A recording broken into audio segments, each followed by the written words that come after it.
అందరికీ షలోం.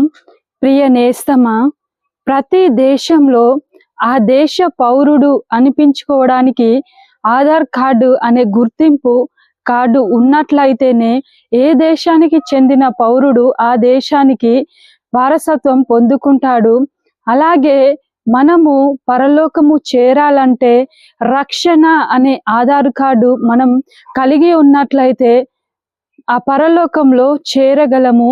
ఆ గొప్ప రక్షణ అనే ఆధార్ కార్డును ఆ దేవాది దేవుడు మనకు తన స్వరక్తం ఇచ్చి ఉచితంగా మనకు అందించి ఉన్నాడు కనుక ఆ రక్షణ అనే ఆధార్ కార్డుని పోగొట్టుకొనకుండా ఆ రక్షణ అనే ఆధార్ కార్డుని భద్రంగా దాచుకొని పరలోకంలో చేరే వరకు దానిని భద్రంగా ఉంచుకునే వారముగా ఉన్నట్లయితే ఆ దేవాది దేవుడు ఉండే ఆ నిత్య పరలోకంలో మనము జీవించగలుగుతాం.